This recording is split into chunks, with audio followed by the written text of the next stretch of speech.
Shawty, she a freak, 10-10 freak. She don't want to speak, she want beat to the beat. I'm the voice of the street, plus a freak in the sheet. She want me for her tea, I got me for your meat. I am mad. Shawty in that bam and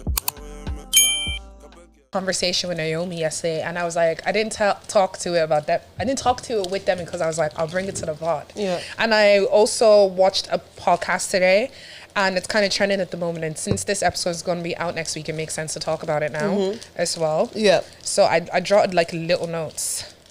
Okay, that's perfect. It's about the industry. I want to do something different. Okay. Tell me about you guys' outfits today. So, Ree, we're going to start with you. Okay. Yeah. This is just myself. I knew this was coming. Sure. I'm literally like, No, but I personally feel like everyone looks really cute today. Really? Everyone's makeup. I just like, went warm. Nails. yeah, like, I just everyone went looks for really cool. comfy. Yeah. So this is like from the toes Yeah, up. toes up. Yeah, that's fair enough. So New Balance at the bottom need to be cleaned. Long socks from Penneys. And we've got this jumpsuit from F&F, which is Tesco's. That's sick because I never every would little think, helps. get a jumpsuit from Tesco's. sometimes has Tesco's really good have stuff. bangers. Really? Yeah. In the UK, it's even better. Yeah, do you get? Yeah, Yeah. F&F. But their coats supposed to be unreal this season. Really? Yeah. 'Cause it's quite chilly outside. It is quite chilly. chilly. And then this obviously sometimes I hate wearing this jacket because Yes, I know the everyone has influence it had on me. Do you know what I mean? On the whole world. Had everyone in a chokehold. Yeah. I'm literally like, I'm not original. I'm not unique. But it's Zara. No, I love it though. Thanks. I love it. Ross? So I'm wearing Primark's finest with the slippers. They're just cheaper versions of Uggs, I guess. And then I'm wearing Primark socks with the letter R on it, keeping it original with my name. My jeans are from Zara. My top is from, I think, Zara as well, actually. Okay. I think it's Zara as well. My cardigan is House of CB. Lovely. Love it. Yeah, and then our necklaces, which all three of us seem to have. Yeah. Yeah, Bree's from not wearing Zara. hers. I'm not wearing mine. No, But all three of us have We it. do have them. we we have have all three them. of us have it. But yeah. Share my link. Affiliate. So I'm wearing boots from PLT. Love these. Jeans from Zara. Top from PLT. Cardigan from Shein. And Very cute outfit, by the way. Thank Yeah, you. it is. Yeah. I feel like it's something like you could wear to work, kind of. yeah, like no, I was just feeling like let me just wear something for the pod. It's real Do you know what I cute. mean? Just Yeah, it something is cute. nice. Then I have not Van Cleef, Van Cleef. Man, Clef. Van Cleef, my mom got it for me. I was gonna say it's very cute though. I Thank noticed you. it. That's what I was no, it's looking at when I was actually- looking I've at had it for there. a time. So cute. Maybe it is a real Van Cleef. My mom is just secretly rich and she wants us to work hard for our money instead of Yeah. be nepotism kids. Yeah. Ooh. She's trying to grow you a character. No, Yeah. I'm tired of building character. I'm tired of learning lessons. When do I get to like chill. enjoy and chill and just When you guys take us out of our 9 to 5. Thank 30. you. even then, you know, 30s. it'll be harder, just in a different way. Yeah. Yeah, but I feel like we'll enjoy it more. First, Do you think what's the first thing you're doing when we get out of the 9 to 5? I'm sleeping Sleeping. like a dickhead. Wow. 100%. I might go to the park in the day. Baby girl, you sleep a lot anyways. First of all, not enough, bro. That's borrowed time. That's borrowed sleep on borrowed time. It doesn't feel we are real. bipolar opposites. Like Demi comes to my house and sleeps so peaceful. And me in my own house, I don't sleep. Bro, there was this one time, like I was actually struggling to sleep in her bed because do you guys ever get that? When so you're used to sleeping in your own bed, but when you start sleeping on another bed, it takes you a while to adjust into it. So obviously, I hadn't been to Roz's house because that's my second home in a while. So it was taking me a minute to sleep. I got the cover and I went to the sitting room and I slept like a dickhead. Really? Everyone loves sleeping on my couch. Apparently, it's really comfy. So comfy. Like people fight to sleep on it when people stay in my house. Yeah. I don't get it. What would you do after you leave your 9 to 5? Oh, I'd probably go to the park or something. Like, just do something in the middle of the day. Do you know what I mean? Like, you know the way. Park and scream. Do you know what I was doing? I'll be looking in my office, yeah, and I'll be looking. Park. I was like, what? No, sorry. Because I was literally in the office the other day and I was looking down by the canal, yeah, and I just saw people walking And I was like, what are these people doing in the middle of the day? Because I'm stuck here. I want to know, like, I want to be that peaceful. You would be on holiday, like in flipping Greece or something, and people are just enjoying the scenery. No, you should be working. Yeah. I'm on holiday. I still feel like if I'm out the 9 to 5, that would still be me, because I'd be thinking of ways to do content or how I could like record my everyday life and capitalize off of it or something. Because I know I'm super creative. Yeah. I just don't have the time right now to be creative. Yeah. Which is sad. Yeah, but it will happen. It will happen. Yeah. Wait, what would you do actually? What would I do? Yeah. Sleep, fam. I'm sleeping first. Guys, they had a redundancy program in my job, yeah. I applied and I was literally telling people, like, I've been begging my company to cut me loose, man. Literally been begging them to cut me loose. I want to go. I was like, the first week I will actually solidly sleep. But they told me, no, they're not cutting me because my job is too high in demand. But I have good news. Well, I don't know if it's good news. My boss called me out of random, sends me a a Teams message on Monday saying, Roz, are you free for a second? And I was there thinking, because I've been low-key in UK for the past week when I shouldn't have been. So I was like, oh shit, I've been caught. She's wondering why I haven't been on site, yada, yada, yada. But she calls me and she was like, I can tell that you haven't been yourself and you've been so stressed. So with all the redundancies going on, they're doing like a massive merge within the company. So she was like, I think I'm going to suggest that you move over to the newer roles. So it'll be less of these investigations that stress you out and you'll be more on the floor and in contact with people. And I was like, oh my God, like, I guess speaking up at work actually works. Yeah. Because I spoke to 3 people about it. So they're clearly taking my mental health really, really well, because every single day, I suppose I am threatening to bomb the place. Like, I'm like, someone leave a gas pipe open. They're making change by force. I will set the lighter. I will take the phone.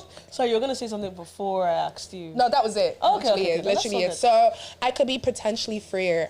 It's kind of scary having a new role, because this role apparently is being created. And when mergers like this happen, I don't know about created roles, because it sounds like a fancier way of covering up for the... I know, because we talked about this one time where she was saying whenever people do redundancies, they're not allowed to basically post up the job role. You see, you're teaching me, Ree. You're not allowed to post up the job role of the people that have just been let go, so they create new roles. So it's kind of worrying me, because 2 departments have merged together, so I don't know which one I'm in, because one is rubbish and one isn't. Yeah, so I don't know. So I don't know which one. But one is more laid back, one isn't. I'm literally I'm starting a new role as well. Do you get me? Like, never been. So when people create roles, you can make it what you want, because there's no formation. Yeah. So it's better. Yeah, I think going into this, I'll probably be able to be like, no, I'm not going to do that. Yeah. Like, that's not in my job description. Job description. That's mad. That's so funny. Let's get the intro in. Oh my God, I totally forgot we didn't even do it. I was just having so much fun talking. I will always remember.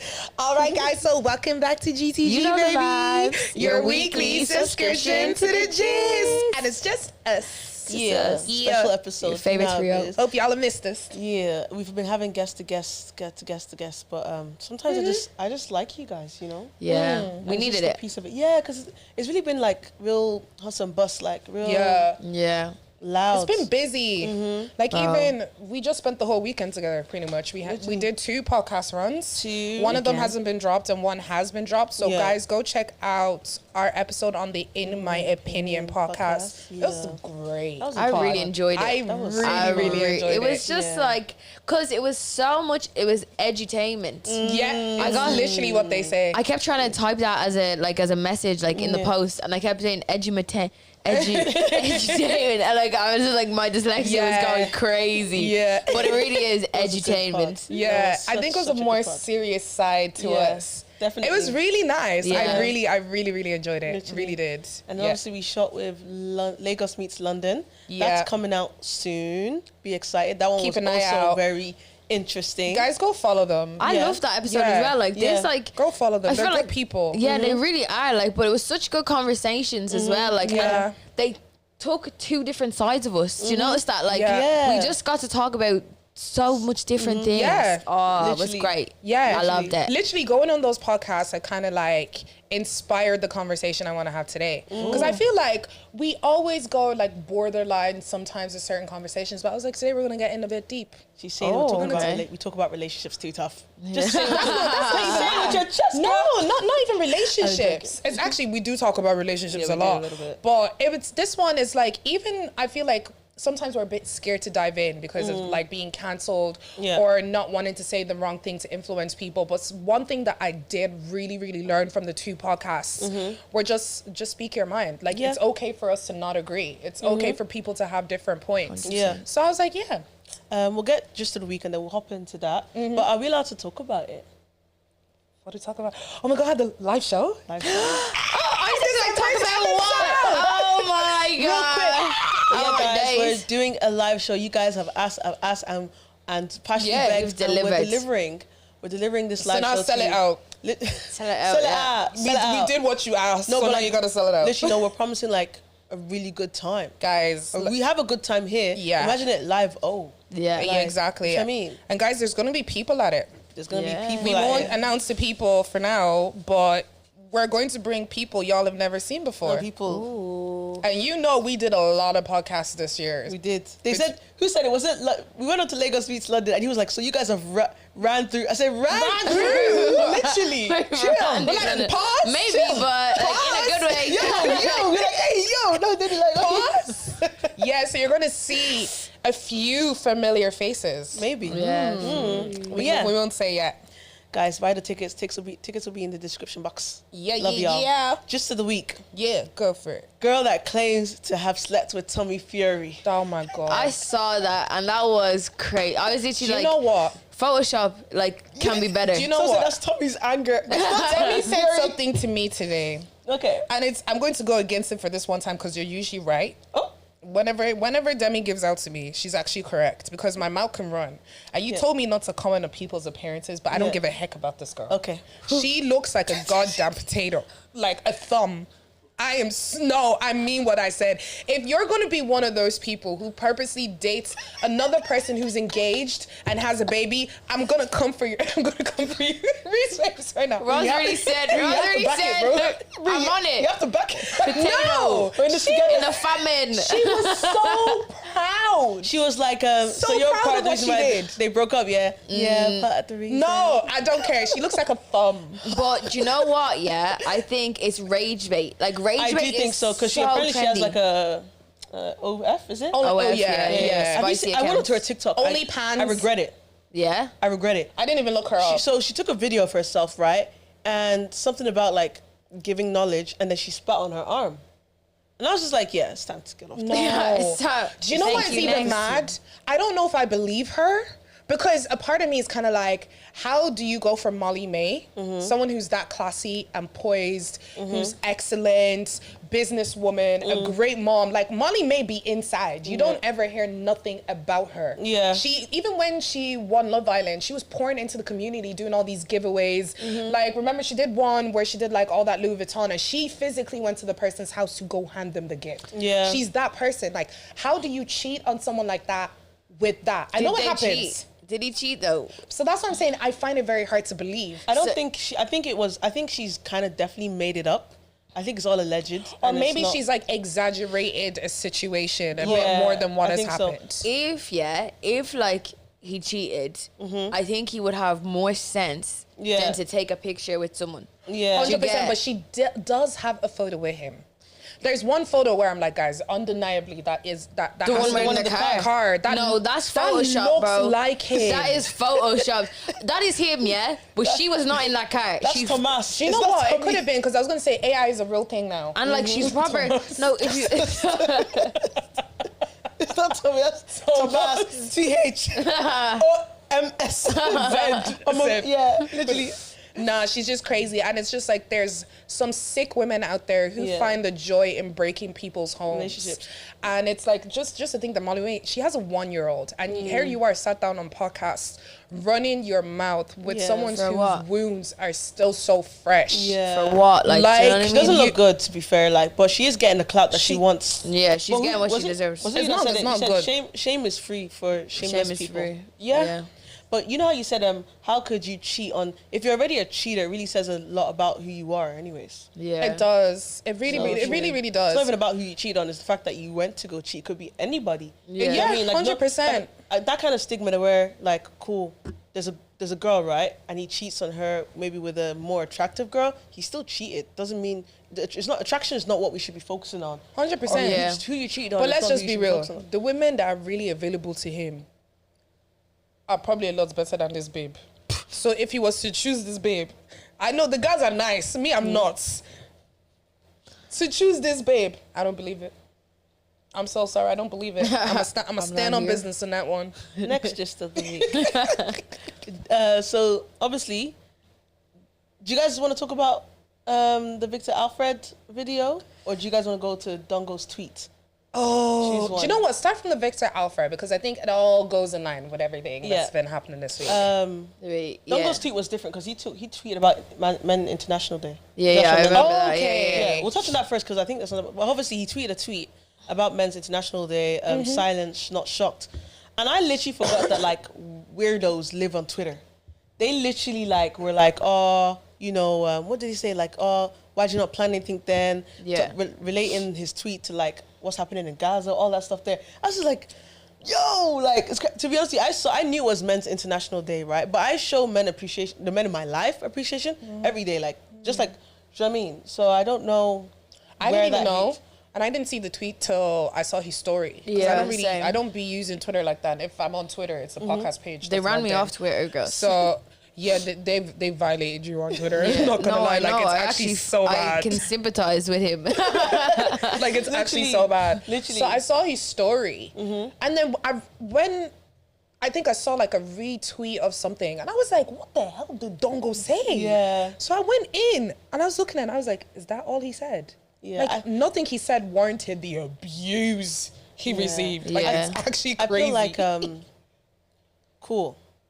There are a lot of men that aren't good in this world. Yeah. But there are still men that are good in this world. 100%. Now, I think people are just coming from this fact that, like, you know, there's a lot of men that haven't done anything good, so why do they need an international day? Why do they need to be praised, or why do they need to be appreciated?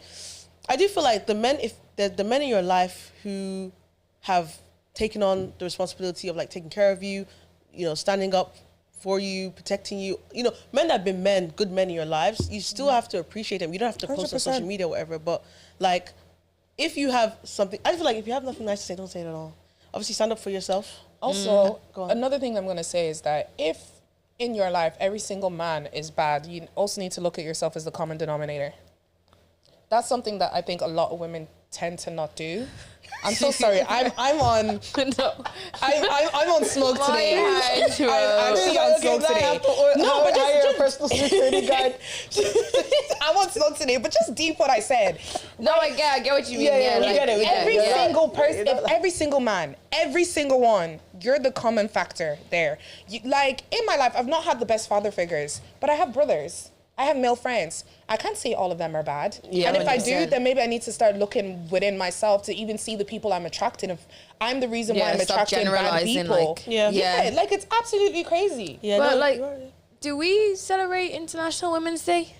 Like, what does someone do for? I don't know if anyone did anything for me for International Women's Day. Yeah, it's. I don't really. I've never even heard of it.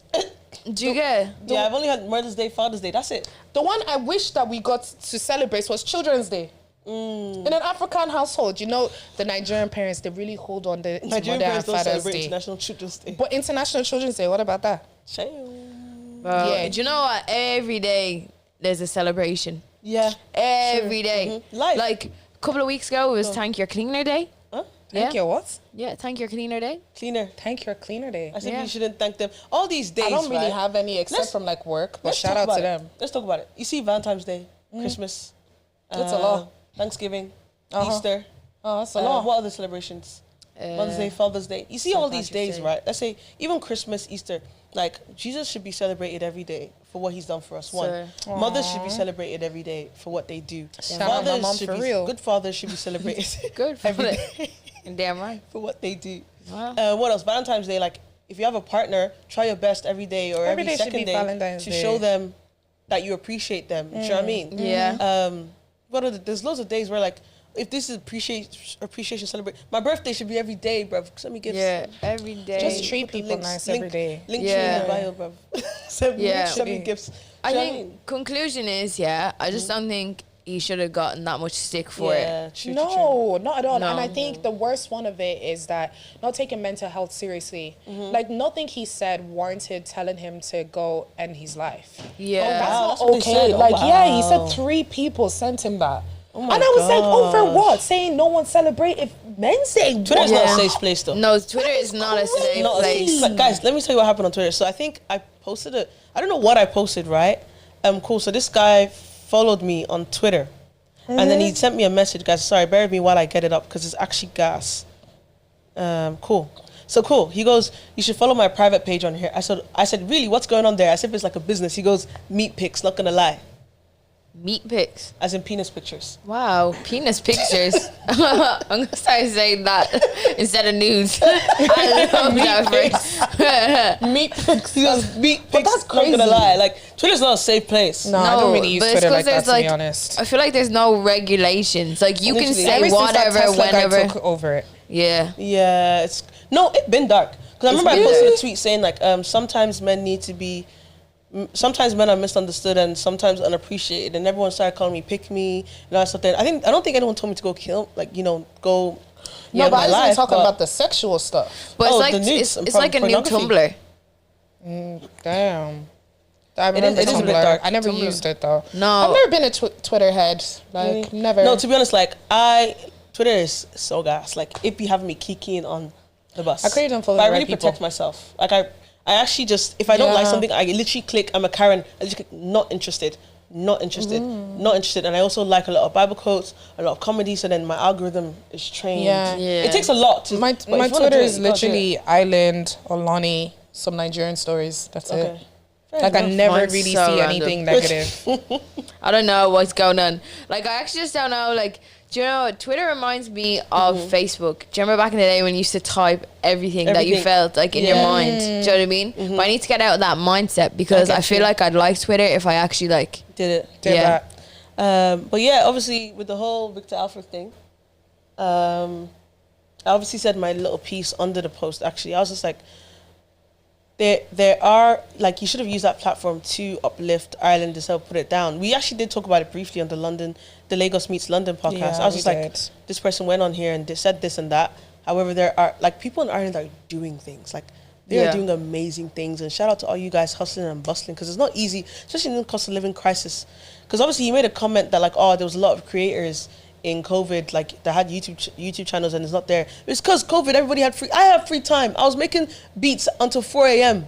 But Yeah. I can't do that now because I have to wake up at flipping 7 a.m. to go to my 9 to 5. And we're all getting older as all getting well. older Like as well. I, like, I priorities. think the message was wrong. I think I understood what he was trying to do, but he just didn't do it right. what did Yeah. he say? So he basically just said that, like, people aren't really grinding like that in Ireland. That he knows a bunch of people who started a bunch of stuff and started a bunch of YouTube channels and just stopped. But I think he just used YouTube channels as an example. Like, if you think of it, last year there was a gazillion podcast channels. A lot of them aren't running anymore. Because it takes it's hard work. It's hard work, but Like, but that's what he was talking about. If if people want something really, really bad, you need to grind through it. But I think the problem is that he made it a generalized statement rather than just calling out people like that. It's like, It's You know, for you we to all have completely 24 hours in a day. It's literally, like that. for you to literally turn around and say no one in Ireland is grinding is a bit crazy. so But- crazy. because there's a lot of people doing well, lot of people doing a and lot then of a lot of things. people just haven't had the big break. And I think where I had an issue with it was just that you're calling the same people who have literally gotten you to where you are a bunch of people who aren't grinding. Because Yeah. there's a lot of people who are grinding who I see in your comment section constantly commenting on your stuff. Yeah, like So collaborating. it's literally, even with collaborating, exactly. So it's just one of those things where it's like, I got what he meant, he just didn't word it well. But like, I think like we're very lucky, yeah, because I think about this on the daily, yeah. Like if we did a podcast singly, like a one-woman podcast, yeah, No, it ain't going on. would we be on the trajectory we are at now? Do you know Absolutely. what I mean? Because like we have each other, but you think about people that are doing it by themselves, yeah, people that are not working, like, Yeah. do you know what I mean? Like, and they have to they basically like they don't have the resources we do. Do you know what I mean? Like if you're burnt out, if I'm burnt out, if Demi's burnt out, we have each other to like rely on. Yeah. Whereas people don't have that. We're also going against like a country that doesn't accept us. Do you know what I mean? They actually don't accept us. They don't accept our scene. They don't want to understand. Do you know what I mean? Like a few people get invited to a few places and that's sort of the crumbs that we get. Now, of course, we're breaking barriers because we got to do obviously that tree campaign. Like there's people that are being seen but they're being chosen. But even think about like the influencer world. Do you know what I mean? Who was it? This girl, her name is Jade. She actually spoke about it about a year ago about how like black creators aren't being invited. They're not getting PR events. Do you know what I mean? And yes, it's gotten better, but how better has it got? When you better? Do you know what I mean? It's also still the same girls you're seeing at every single thing. Do you get? And there's a lot of people out there who aren't doing things. You know? And then as much as we want to even complain about that, even us, like when we got the brand deal, how many of y'all like, shared, commented? How many? Like, if we're also going to talk about people not grinding, it's hard to keep grinding when you don't have the support to push you along, because how are things supposed to be funded? Because at the end of the day, these brand deals come with analytics. They're looking at who's liking, who's sharing, who's commenting, what's being pushed out there. And if our own people aren't pushing it, they're most likely not going to pick people up. I'm even going to talk about it in the sense of like whenever we go abroad and we're going to like the 90s babies, we're going to 3 shots. They want to collaborate. Everybody has businesses. They want to help people. They want to put people on. They want to work with people. But why should they pick people to come and work with if it's not going to benefit them? If you're not liking, if you're not sharing, if you're not commenting, you're biting yourselves in the asses. The people who are trying to get to what we're doing, you're biting yourself in the asses, because these people are most likely not going to work with people from Ireland again if they don't see a benefit to it. Yeah, for sure. So this is why it's so important to like, comment and share. If you like something, don't just sit there and say, oh yeah, I watched you. It's a little bit kind of like Black and Irish last year. When the awards came out, we've never addressed it, but when the awards came out, we had a lot of people tagging us being like, where's GTG? My only question was, you're asking where's GTG, but did you vote GTG? Do you get? Like, how can you be asking where people are and why aren't people in places when you're not actually voting these people to get to these places? It's counterproductive.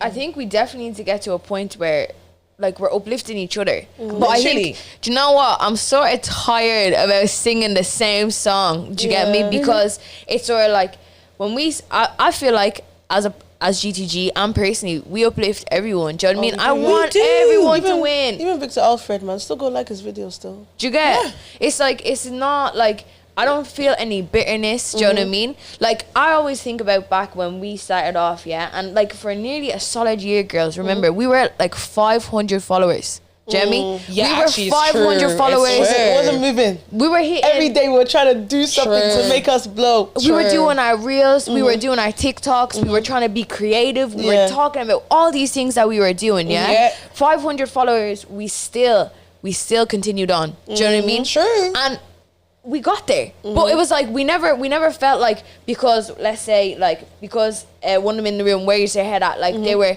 literally the top kings there. Do you know what I mean? We weren't like, oh my god, like they're so big, like I don't want to be like we're not as good as them, like so we're gonna talk shit about them. It was like, well, how can we learn from them? How can we be better? How can we be as good as them? How can we uplift ourselves? Even till today, every single podcast we've gone on, we've actually mentioned their names. Whenever people ask us why we're here, we mention where's your head at. Always. I think we're one of the few people that actually go onto different platforms and actually put Irish people on. Even if we're going outside, let's say for example for the 3 thing, we hired in-house. We hired someone that like we knew in the scene that could actually do this. Down from the lights to the microphones, we're all black when people. You're seeing our, even when we had our promo video. True, even Payco, our promo video. Manilia's episode, we in-house as well. We had Payco, we had Jesse. Even the car while I was driving Manilia to the airport, I was playing Travis and Els. I was playing Tida music. I was playing Be Humble. Like every single chance you get to uplift your people, take it and do it. It really matters and it makes a difference. Like somebody needs to make it big. Literally. You know? And also, like, just even so we can just move on because it's sounds like we're giving out. We're not giving out, but actually no, I'm giving out. They're not giving out. Me, I'm giving out. I'm giving out that y'all need to do better supporting your people. We do need to do better support people. Like, if you still don't want to support us, we're not saying come support us. Yeah, we're not begging it. Do you know what I mean? Because at the end of the day, I know what we're doing right now. Even if it doesn't bang here, if nobody watches here, it's gonna bang somewhere. Do you know what I mean? Literally. And I'm so on our shit right now. So it's like that's grand. Like, it's like it's not being bitter because we're actually in a very comfortable place. Like obviously we're still trying to push through, still trying to get out of that 9 to 5. But it's not about like, oh, why are you not doing it for us? Why are you not doing it for everyone? Literally, that's literally it. Like if you go onto social media and you see someone's video and you like it, that double tapping takes less than a millisecond. Just doing that on your screen pushes it somewhere. It works and it helps with the algorithm. So anybody in Ireland that you see that you like their stuff, please just double tap. That's it. Even if you don't want to comment and you say it's taking too long, just double tap. But we need to we need to just be our own community. We need to be our own fans. Do you know what I mean? Because if we be our own community, that's when more people be like, oh, what's this? Why is this so hot? What's so much money to make within the industry as well, in these brands and all these kind of things at the moment, influencing. I think I've read somewhere or heard somewhere on TikTok that apparently it's a $1 billion industry. My accountant friend said that companies have a budget for influencers. They do. A budget. And it's $1 million. It's a stupid number. Yeah. So it's literally a stupid number. So everybody who's working, if you guys one thing I noticed, right, from just our analytics on Instagram or whatever, is that people from America and Nigeria support, shout out y'all, crazy. Like, you guys support like mad. Like, comment, share. What? They're even sharing comments under the video that they commented on. It's not even their comment. Literally, my friends, I always call them the internationals, but my friends who like came from uni, came into uni as international students, they'll forever be sending me screenshots of us on like Nigerian posts. And like, that's crazy. Do you know what I mean? Bro. But yeah, moving on, guys. Where's places? Let me see how this English is gonna go. Right. Places you go to looking trash. Shopping. Everywhere, bro. Whoa. Tesco. Everywhere. I really am a wear your bonnet. Tesco, like, Aldi, Lidl, that's... I don't think I'll be a wear your bonnet type girl. I am. I would, yeah. I am. Babe, if you can wear your bonnets for your work meetings, why can't you wear it to Tesco? It's different. I'm still in my house. They think it's a cultural thing. And people in Tesco won't think it's a cultural thing? No. I don't care. I'm outside. That's my outside bonnet. I'm wearing my bonnet that I wear in my house, in my bed, outside in the outside But air. you know, every time she says this, it makes me really, really laugh. Because like the science behind it, there's bacteria on you everywhere. Even after you shower, you still have Staph aureus on your skin. It's like wearing your outside shoes inside your house. Yeah, but you still have bacteria inside your house. That's just, I just throw on the floors to get dirty quickly. Literally. Like you still, there's bacteria on you even straight after you bath. Your wigs. Everything. This is my real hair. I'm not wearing bonnets outside my house. Okay, so basically, right, you know how you go to the airport with your airport fit, like when you're going to the country, airport fit looking hot, like, you know what I mean? It's matching, two piece, and you got like your little matching bag or whatever suitcase. Coming back from the holiday? Nah, right. I look like they drugged me. I look like the flight is taking me. Yeah. Oh my God, I'm screaming. Or when you go out with your friends, you go on a night out and you're not staying, you're not going home. Do you get me? And you have to make that travel from your friend's house back to your own house. That fit is crazy. during the day. Just glue clunk on my eye. Like. No, I really do that. I like to sleep in my house after myself because I love taking off my makeup. But when you do, you're literally like, I'm wearing pajamas, I'm wearing different shoes, my socks are gone. My friends' houses, there are probably places that I go to crazy. Like my best friend Naomi, I show up to her house looking insane. Yeah. Like I don't give a heck. That's crazy. I think I'm also because I'm a pedestrian, like I have to look a certain way. However, when I know there's a ride there or something, I'm looking like a... That's probably also why I go shopping looking crazy, because I'm literally hopping in my car quickly once you want to Some days to work, some days, like, if you catch me on a bad day in the office, you didn't see me. Yeah, some days I just don't care. Guys, let me tell you what happened to me on the bus. So basically, I was going to this event, and I was obviously dressed up. I was wearing this top actually and a matching skirt, and my makeup was done. I was wearing my fur coat on the Dublin bus. Maybe it's my fault. I dressed too nice for the bus. So obviously there was this guy there, and I think he had like a, can I say mental disability? Yeah, you can say he had mental disabilities. Yeah. So obviously he was making noise, and he was trying to like kind of like beef people that were just minding their business on the bus already. So obviously me, I'm trying to avoid eye contact with, but he's just singing loud. So cool. So I'm sitting down. He now comes and sits in front of me. He steps on my foot twice, trying to like elicit like a reaction out of me. I call my friend. I'm like just trying to create conversation and like acting like I'm about to get off. What side should he come pick me on? Blah blah blah. So I walk over to like the other, like to another pair of seats, and he follows me there. What? That's Bro, crazy. I was terrified for my life because I didn't know what he was gonna do. I called my friend again. Crazy. I called my friend again, and I just quickly moved, and I sat beside this like other black guy on the bus, but he was cool. Like he was this cool guy, chill guy. Yeah, it was just minding his business. Minding his business. I was like, oh my gosh, can I please sit there? So obviously he couldn't, because I was far from him. He didn't see me. So now he walks all the way to the front of the bus, and like he's now trying to beef someone right there in that corner, and then he spots me again, and he's like, he looks at me. Thank God this auntie sat beside me, but he was like, he came up close and he was like, oh, princess, I wanted to. I was just like, did he know you? no. I think because princess is my first day, maybe he just got lucky. Yeah, sure. Guys, I was actually shaking. If that auntie wasn't there, because he put his hand out to my face. Oh, really? I was just like this. Guys, What did the bus driver do? he was driving. He's definitely not noticing. I would have started screaming back, girl. 100%. That's what you start doing, like, because I would have been like, "What are you gonna do?" Can I tell you what? You ever deep like these kind of situations? Be like, okay, in this kind of situation, I'll do this. But in this, I think this because it was a very new situation to me. I didn't know how to act. No, I get some crazy confidence when I'm in a bad mood. Like I was on the roads yesterday. You know when you're going down by the Maldron in Clondalkin. Like if you're going into, I don't know how to. If you're coming off, like if you're going to Kildare, do you know the way that little turn off, like by Red Cow? Yeah, you know that one. But you know what everyone tries to do? So I'm driving, straight.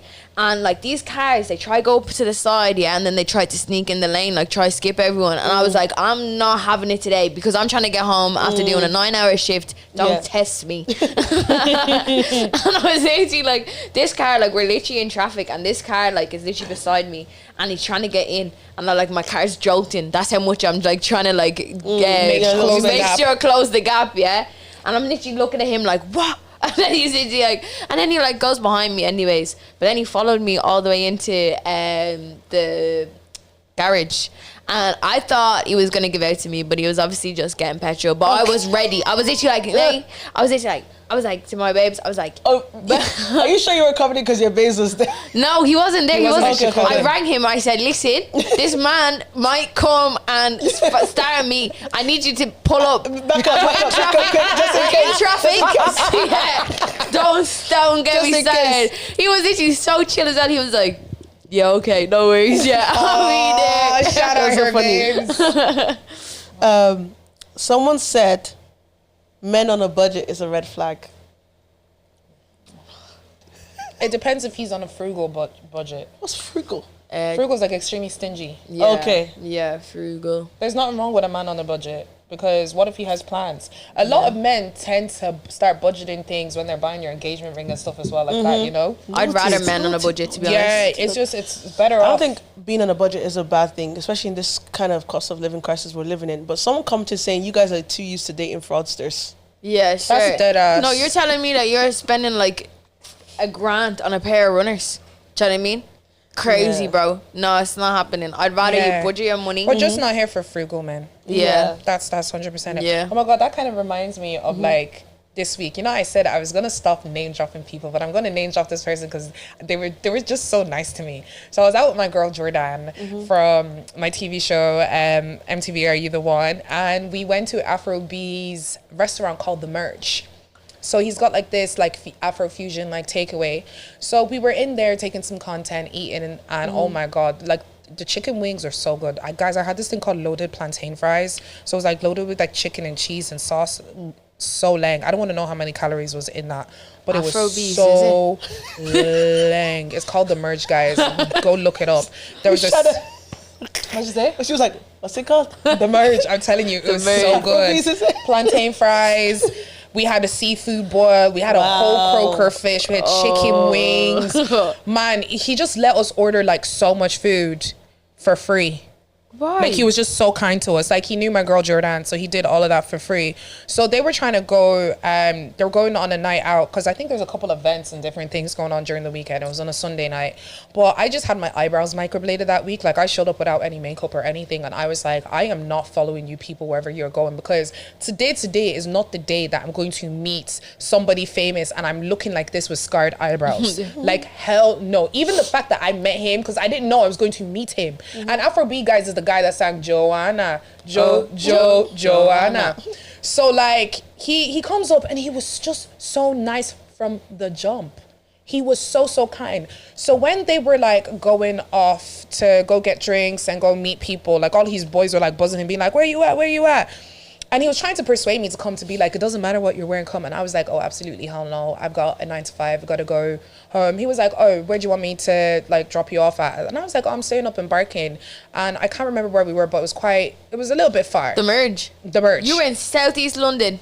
So, girl, I was just like, drop me off at the train station, I'll go home. And he goes, no. And he ordered me Uber, and paid for the whole thing, and it was a 45-minute drive, guys. Jeez. He paid for a 45-minute taxi. That's very nice. For me. I was like, nice. I was like, what? I was like, the guys I dates don't even do this. What? And you that just met out of nowhere. The guys that she dates do that, but you know. Okay, yeah, actually, thank you for clearing that out. So that actually happened this week. Text reminded me. But yeah, it was nice being picked up in a Tesla for free. It was a nice bougie ride. I was like, is it because you're rich and you get Ubers all the time? That's why a whole 2024 Tesla's cut to 50. If you have a good rating, you actually get... Really? Because that's what happened to me. Like, I ordered... When the Tesla pulled up, and I was like, did he use Uber Black or something? I was like, what the fuck? Like, if you have really good ratings and, like I said, far enough distance, the Uber... Yeah. The nice Teslas come up. I got picked up in a BMW 5 Series the other day. Mm-hmm.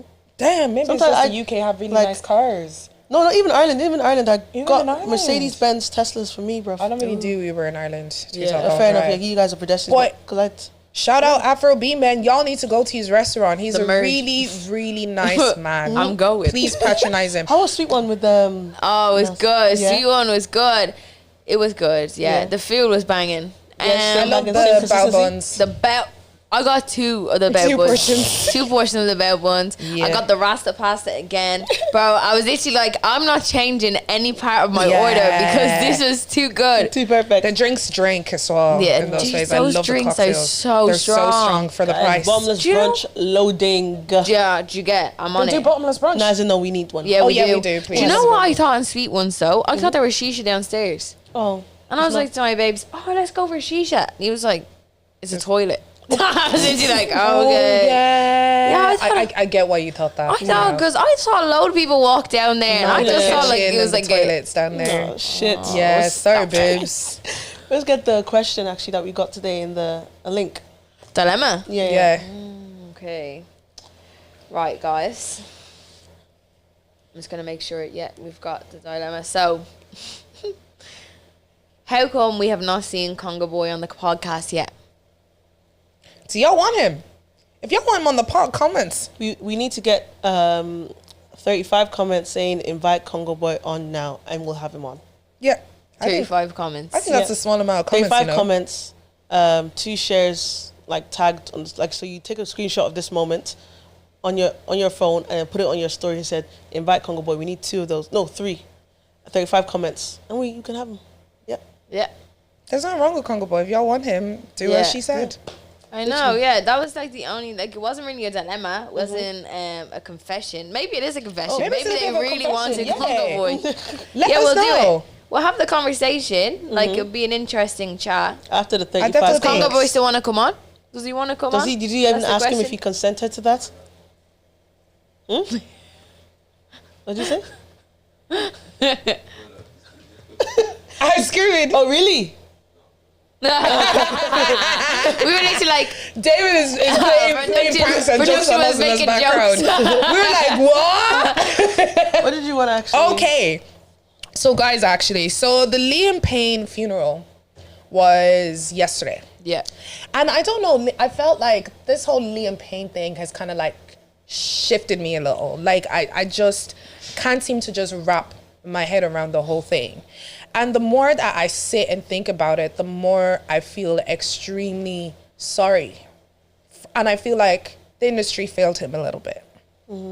So when Liam Payne passed away, straight away, I felt like the media just hopped on it straight away. First of all, like within minutes of it happening, there was people taking photos of his body, publishing it up online, which is tapped, completely tapped. And then the fabricated stories of his toxicology report, saying that he had taken pink cocaine, he has taken meth, he's taken all these insane drugs. And then to just hear a lot of people say horrible things about him that weren't true, for us now later find out that his toxicology report came out and all he actually did have in him was antidepressants, he did have cocaine, and he had alcohol. And I sit here and I sometimes think, where I'm just kind of like, for him to have been going through all of that, I feel like a lot of people in his life knew where he was in that moment in time. And I felt maybe a little bit like the people around him failed him a little bit. But it's also a little bit unfair to say the people around him failed him, because at the end of the day, if people want to get over something, it's up to you personally to also take that jolt. But I also just find it really sad the way he died. Yeah. Considering he's the exact same age as me. I grew up watching him on the X Factor. Like he's 1 or 2 years older than me, but we're roughly the same age. And I feel like I kind of grew up with him. To then think that someone my age who had all the money in the world, that you would think had all the money in the world, could still be so sad deep inside that he was on antidepressants. Like you see a lot of musicians coming out on stage, rocking with the world. There was videos of him minutes before talking to fans, like kikiing and laughing, looking so great, for him to then go up into the hotel and he's doing drugs and he has antidepressants in his system. He's obviously on antidepressants for a reason. But I don't know why I feel like it just dawned on me a little bit that I feel like he was failed. Why was he left alone? I feel like, see, with the industry and all that stuff there, we don't really know, we never know the full picture because we know how dark the industry can get. But I wanted to ask you guys, do you think you're your friend's responsibility, or you're responsible for your friends? I partially feel like I am responsible for my friends. Like I try and really inject myself into their lives as much as I could, because like you never know what any of them could be going through. I always try and make myself very much available. I always say I'm that friend that you can call because I have the most free time out of all your people and whatever, because I never want, if one of my close friends, God forbid, dies, I will partially feel bad for it, because what did I do as a friend? Why wasn't I there? Was I there enough? Is there anything that I could have done? Obviously, if you can't help those, you don't want to help themselves. But I feel like I agree that you are your friend's responsibility and they are yours. But I wanted to know what you guys think, because he had friends and family and they are partially responsible, no matter what the age is. Roz, you are older than me, but you are still my responsibility. So are you, Ree. Do you know what I mean? Yeah. I think with the whole Liam Payne incident, it's really sad. And I don't know what the official statement of his death was, but it sounds like it was accidental suicide. Yeah. So accidental suicide is usually like when you like pass away accidentally. Do you know what I mean? It's not like it was a premeditated thing. It wasn't that it was that he had decided to do that and then accidentally went a different route. It was he accidentally put himself in a situation and unfortunately passed away from that. Still looking into different aspects, because I think they're looking at different things that contributed to his depression as well now, because I think they're looking at his management and the record label and little things like that, and then they're of course looking at how he got cocaine in the first place as well. So there's little things there, but I think the main thing they've kind of concluded that it was completely an accident that he fell over the balcony. Apparently they have come out and said that like he loves to climb things, like he's quite active like that. So it was a case that when the hotel locked him in the room, he was probably just trying to leave. Yeah. But like usually when you're under the influence and you pass away like that, it would be sort of deemed accidental suicide. To touch on, are you are we responsible for our friends? I think to an extent we are. We can guide our friends. It's really funny because I never really put the two and two together, but I lost a friend through accidental suicide before. And it was one of my closest friends. And we had never, even though we were close, it was one of those friendships that you wouldn't see each other from like 1 month to the next.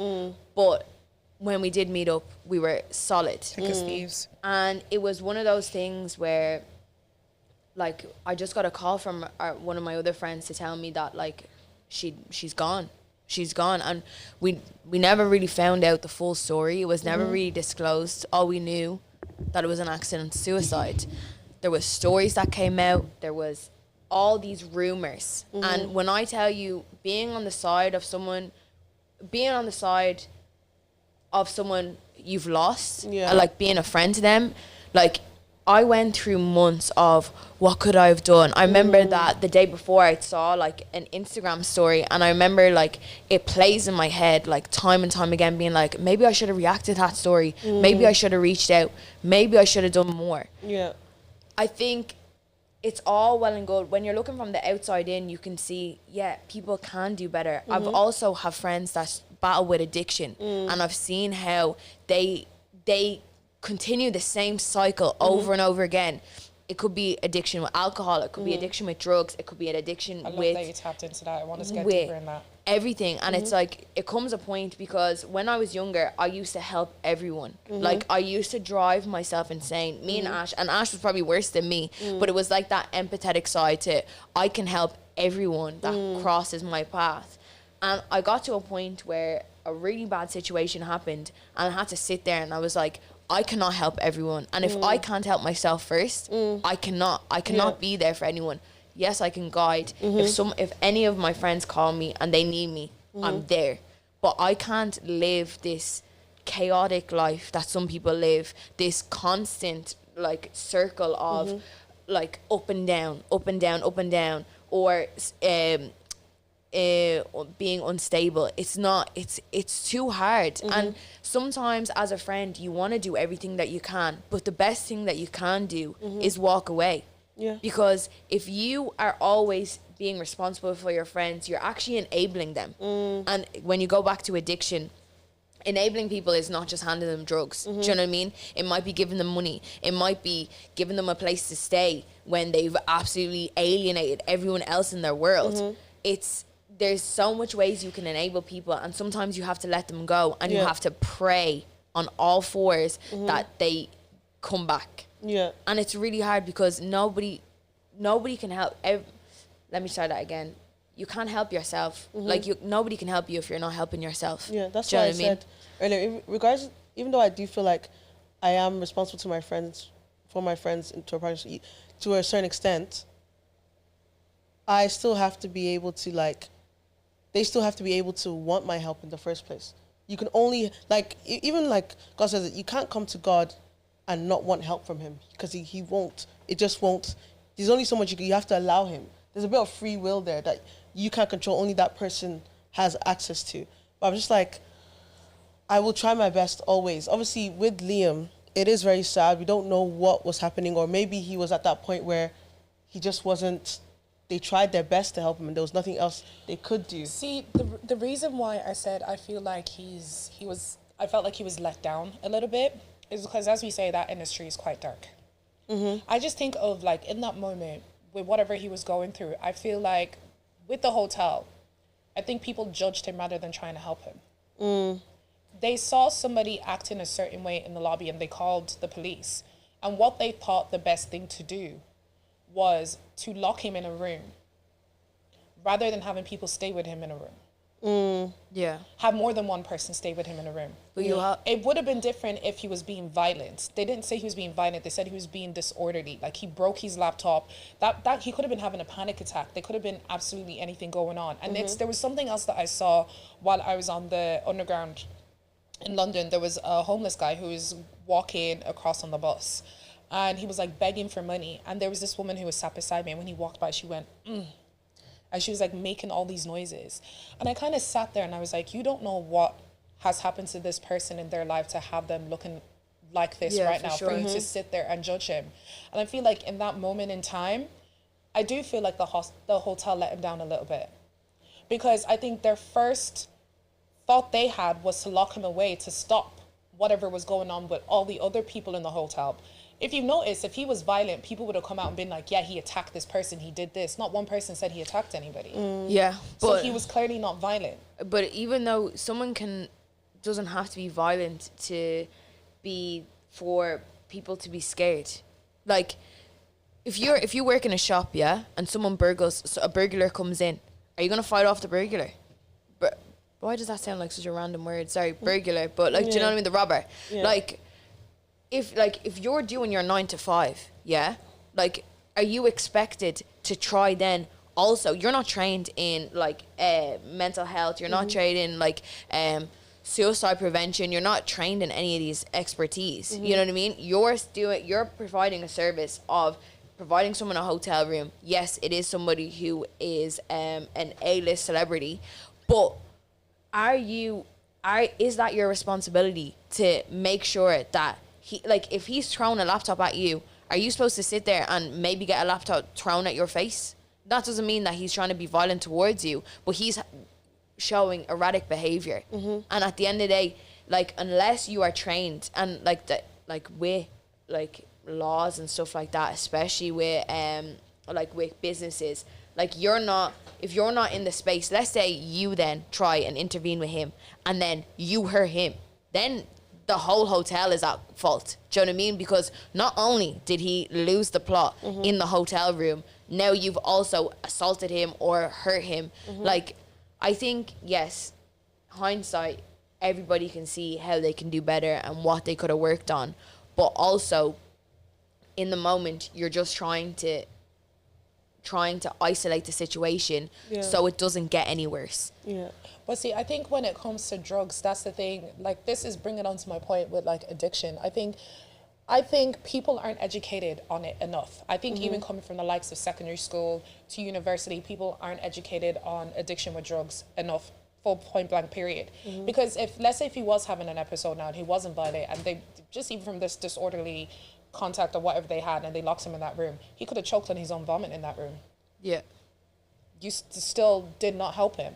And true. It's a thing where it's like, I think when it comes to addiction and drugs, I think people have this mindset of judging people straight away once they hear drugs, because you're taught instantaneously, especially at a very young age, stay away from this. This is very bad. If people are acting like this, stay away. It's very, very wrong for you to do these things. But when you even look at like the science background, please guys, I'm not condoning taking drugs. I do not take cocaine. I've never tried it, never looked at it, nothing. But from having I had a conversation with someone recently who has done this. And they were saying to me, I was at a party with them one time, and I was completely unaware that a lot of people were taking drugs until it hit a certain point of the night at this party. And the person said to me that they did not clock that what they were doing wasn't normal until they saw my reaction. That I was kind of like, what the hell is going on? And I was only like that because I'm not someone who does drugs. But if you're in a place where that is the norm, you don't think what you're doing is wrong. And that's where I kind of feel bad for Liam. Because I think he got into the industry at such a young age, and we know alcohol and drugs go hand in hand with the industry. So I think it became a thing where it became like his normal life. And he started not seeing the wrong in those things, because it is a bit tough to even mix cocaine with antidepressants. Yeah. One calms you down, one gives you energy. Yeah. It's an off balance. That itself is a concoction that can completely mess you up. Alcohol and cocaine, one's an up or one's a down. One's an up and it's a down in general. So this is why I feel like people themselves are not educated enough on drugs in general. Because if you look back through history, they used to give people cocaine to cure a common cold. It was in Coke. It was in Coca-Cola. Yeah. Like, it just gave people in baby energy. Medicine or something. Yeah. It is. So a lot of people, I think, have this conception straight away that if you're a person who's doing this, you're a bad person. Whereas that's when all the media was kind of like taking over this, that was the picture of him that started to get painted.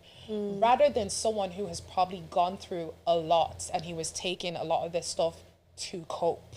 Yeah. And I think that's the thing that broke my heart a little bit. Sorry, go ahead. I saw this thing online, and basically the guy was kind of like dissecting addiction. and basically said like addiction is not what you guys actually think it is. So basically, there was like a test done with hamsters, and I know hamsters are like not human beings, but basically the test was that cool.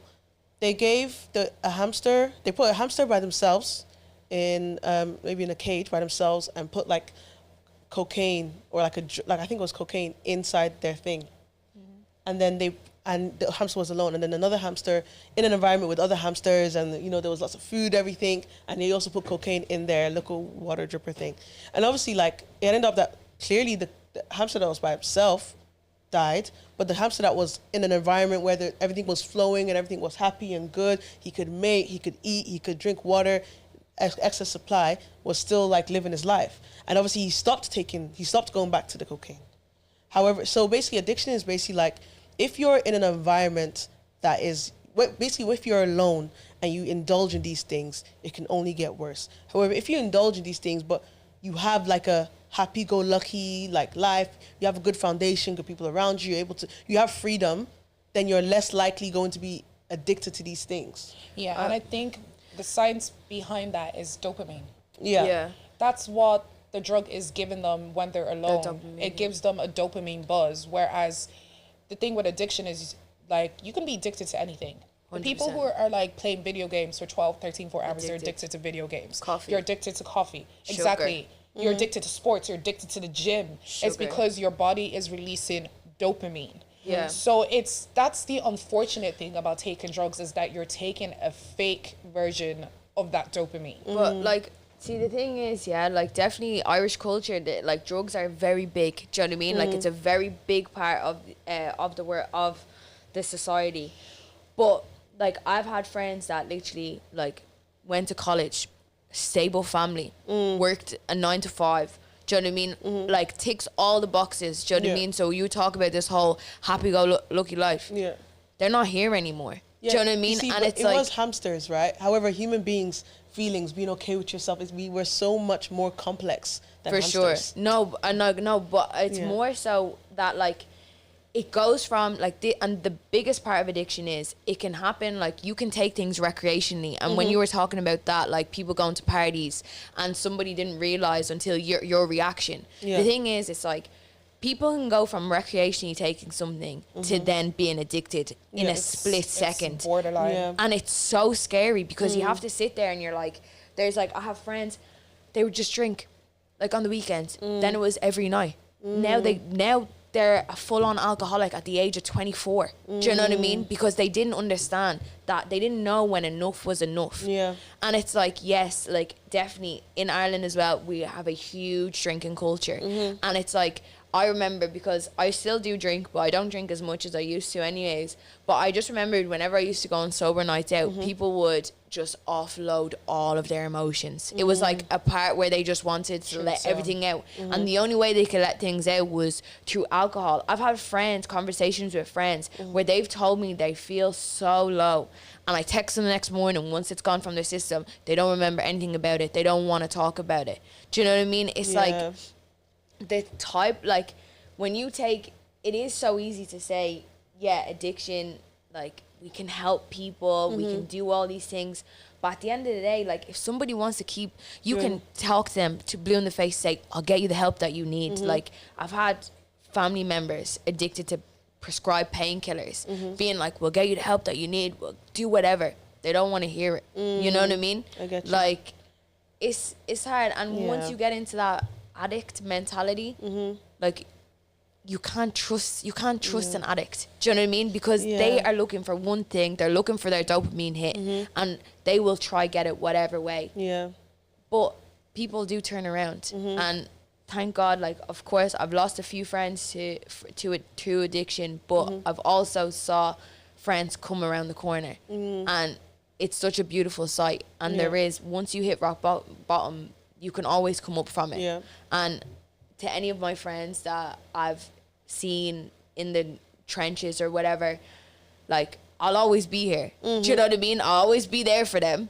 But when you're in active addiction, I can't be there. Do you know what I mean? Because they don't want you there. That's the thing with addicts as well. And that's probably going back to Liam Payne. They don't want you there. Unless you're going to help help with their fix. Yeah. They don't want it. I hear that too, because let's say, for example, if you kind of like switch it into like, let's say, friendships, and let's say partially relationships, we're not going to touch on relationships too tough. Let's say, for example, you keep dating men that are bad. You keep dating men that are bad, and obviously your friend is like, you know, stop doing this.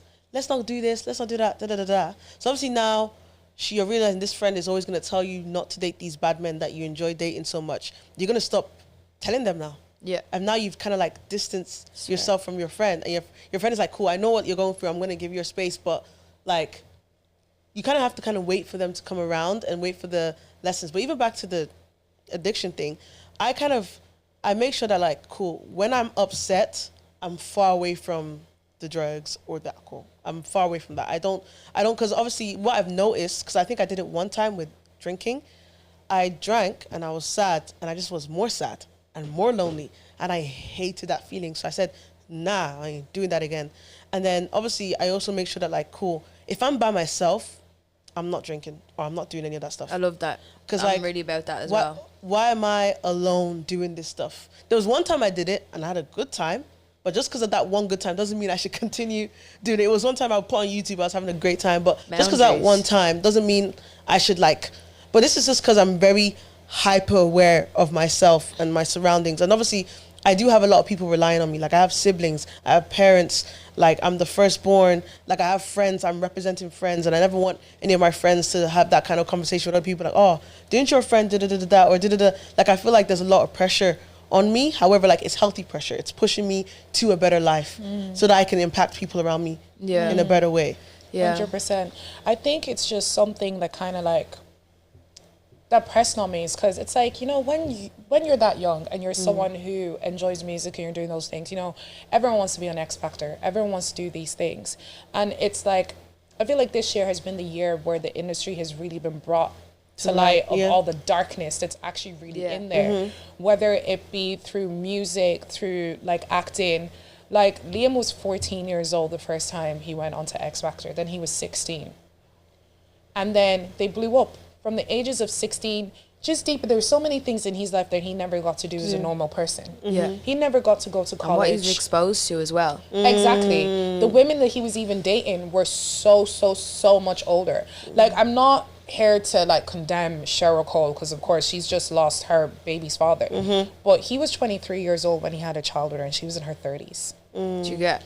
He was 23. Like, that's extremely young for you to be a father to a woman who's 10 years your senior. And I think it kind of came out that part of the reason why she didn't stay in a relationship with him was because of this drug lifestyle. But if you look at it, he blew up when he was 16. He was put in the studio to go make this music. You have to hit this deadline. You have to sell these copies. It came out that his record label dropped him because apparently like he was in debt. Oh, wow. From the money that they had issued. But also I also think he dated this girl as well. It was an ex-fiance or something. I won't go too much into that because it is DV, so it is like a bit of a techie situation. But when it even comes to these, it's always he says, she says.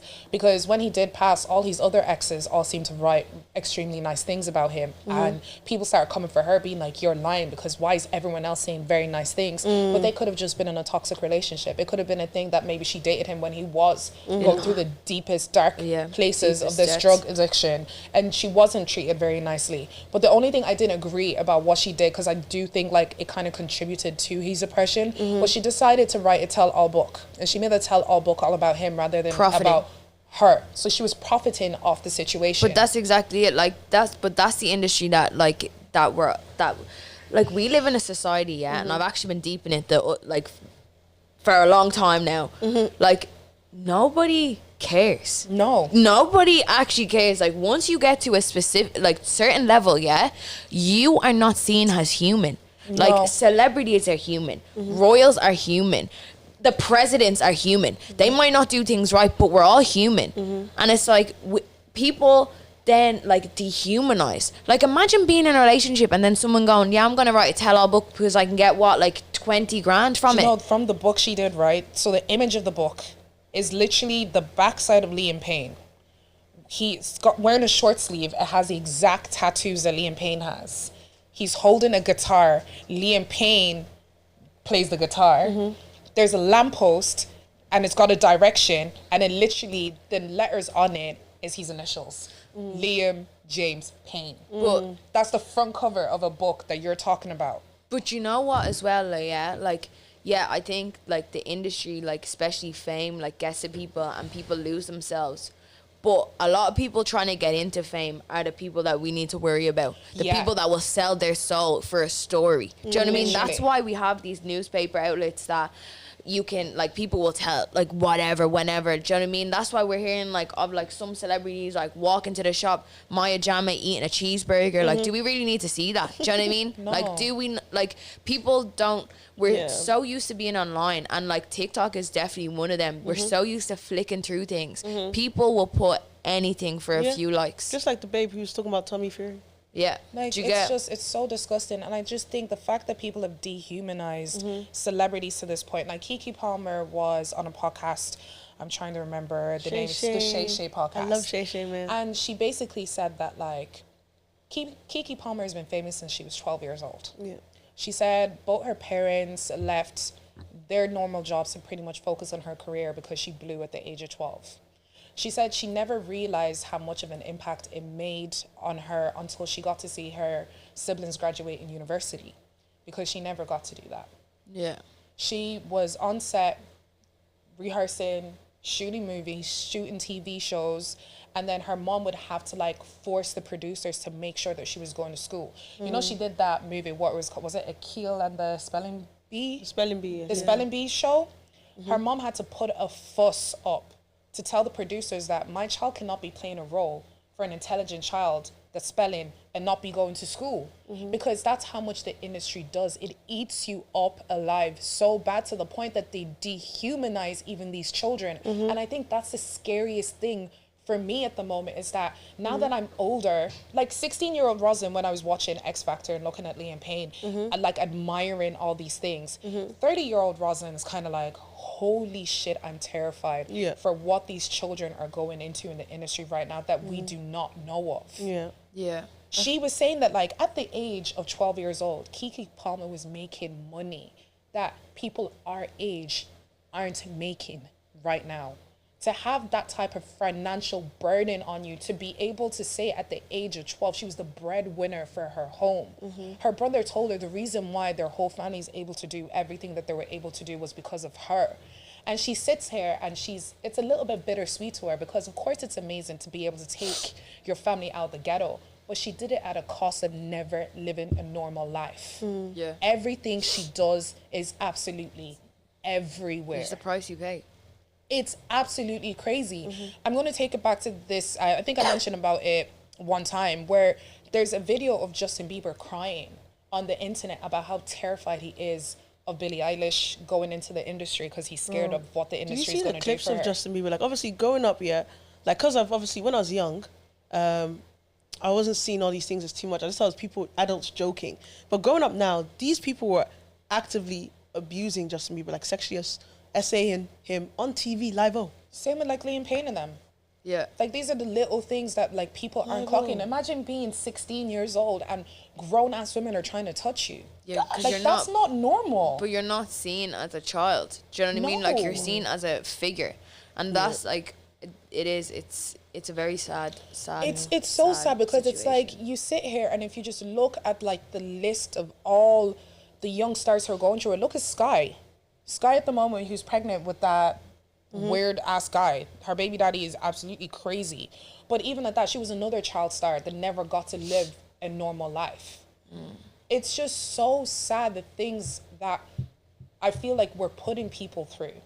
And then the worst thing about these things is that these people are being exploited within the industry. But Keke Palmer was basically talking about how, even though she did a lot of those shows, when she did the Spelling Bee show at the age of 12, it didn't take off until a couple of years later. So she was still struggling to get jobs here and there for a good couple of years. And she said Tyler Perry was one of the first people who genuinely paid people what they deserved.